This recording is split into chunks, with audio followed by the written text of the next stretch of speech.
everybody, how the devil are you? Hola, buenas tardes, mi nombre es Louis y soy de Inglaterra. Lo siento, pero mi español no es muy bueno, entonces, presentaciones.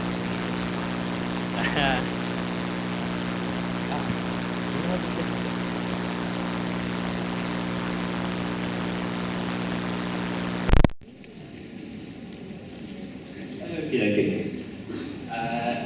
So, international students are Offaly, who's at King's College, and was in Coventry University studying automotive design.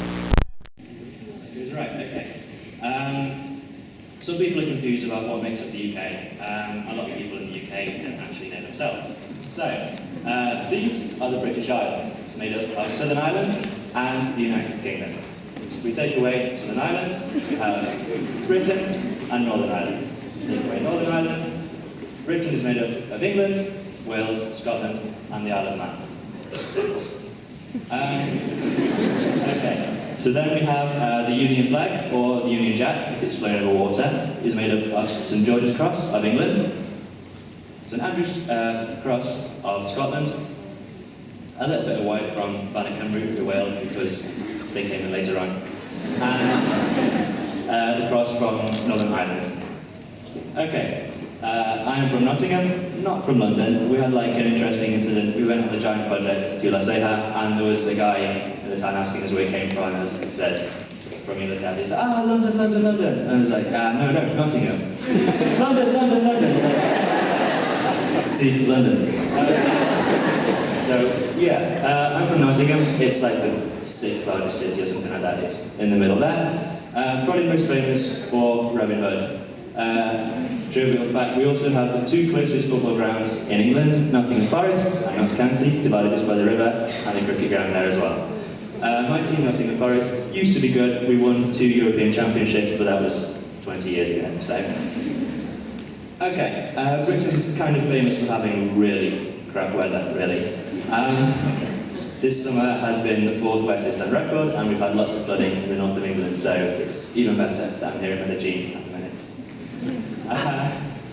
Okay. Some people have asked us something here, like, how does the Queen work? How do we have an elected monarch, and yet we're a democracy as well? Basically, it's something called a constitutional monarch. It means she rules the country, she's allowed to throw governments out and do whatever she wants. But we vote for the governments, and then she says if they can be in. But it's in her interest for us to let them have the governments we vote for. So generally, she's quite nice like that. Okay. Sport is very important for the culture in England. In England, we like to sort of invent sport, show them to the world, then the rest of the world gets better than us, and we get upset about that, but never mind. Yeah, so we like to go and watch sports being played badly in the rain, basically. Number 1 sport in England is football, followed by cricket, tennis, badminton, boxing, and Formula 1. The English language is probably the most widely spoken language in the world. This is probably quite a bad thing, because then English-speaking countries don't feel the need to learn other languages, hence why I'm not speaking in Spanish, because at school in England we don't even get taught other languages until we're 11 years old. And in my mind that's not a great thing, because then you don't get to communicate with the rest of the world, basically. Being an automotive design student, I put in a bit in about cars as well. So the UK used to have one of the largest automotive industries in the world. So the 60s, 70s and 80s, this kind of declined. And as the UK media likes to point out, most English car companies now are owned by foreign companies like Bentley by Volkswagen and Rolls-Royce by BMW. But all of the cars you see there are designed, engineered and built in Britain, and something that as a country we're still immensely proud of. Okay, but I don't know if anyone's watched Little Britain, the comedy programme, but in it says, and what are the people of Britain? So yeah, generally tolerant, kind of boring people really. As this poster says, like, one value that people in England admire is to have a stiff upper lip.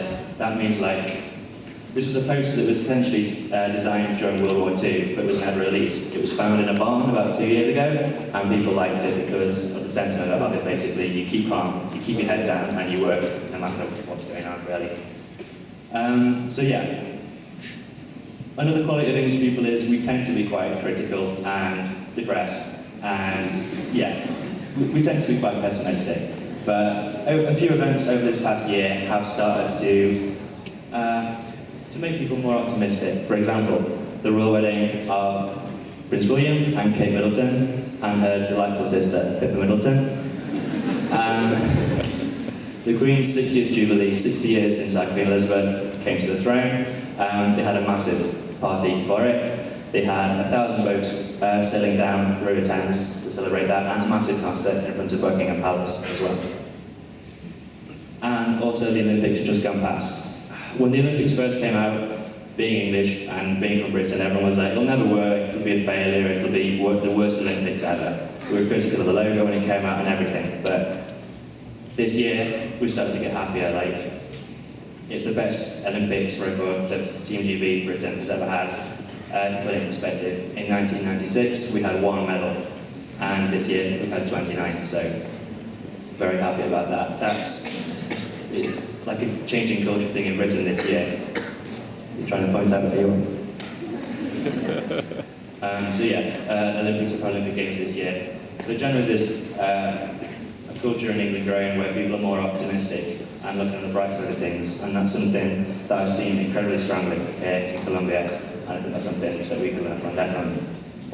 So I'm going to finish the presentation on the UK with some quotes from Sir Winston Churchill, who was the Prime Minister of the UK. He was recently voted the most popular Briton by British people, I think, by the Guardian newspaper. So yeah, a pessimist sees the difficulty in every opportunity, an optimist sees the opportunity in every difficulty. Courage is what it takes to stand up and speak, and courage is also what it takes to sit down and listen. And never, never, never give up. I think that's kind of important for a lot of people, really. Okay, so I am from Coventry University. I did have notes, but I kind of forgot to read them, so yeah. Coventry is in the middle of England. It's approximately 45 minutes from London by train. It was founded about 60 years ago. Originally, the School of Industrial Design, where me and Wazim study, was the founding faculty of the university, basically. And it grew to incorporate other sections of it. The main exchange agreement between EAFIT and Coventry is for industrial design and ingeniería de diseño de producto. So yeah, it can be a 4-year master's course or a 3-year Bachelor of Arts course. The course was awarded the Queen's Anniversary Prize in 2007, and it was given a Centre of Excellence in Product and Automotive Design. You can specialise in product design, consumer product or industrial product or toy design, and automotive bike or transport design. Graduates of Coventry have gone to work in many different countries in design studios, such as Adidas, Aston Martin, Renault, VW Group. So yeah, there's a lot of pressure on us when we go to the uni there. But, this is just a few images from the degree show that's just gone in July. Essentially, we produce a scale model and designs for your new design. It was a very successful degree show, and the main idea of the degree show in the final year is to get yourself shown out to industry coming in. And this was an event that the university just started having Coventry Car Day to reflect the city's industrial heritage, basically, with the automotive industry. Thank you for listening, and if you have any questions, try and find me or Wazzy. Thank you very much.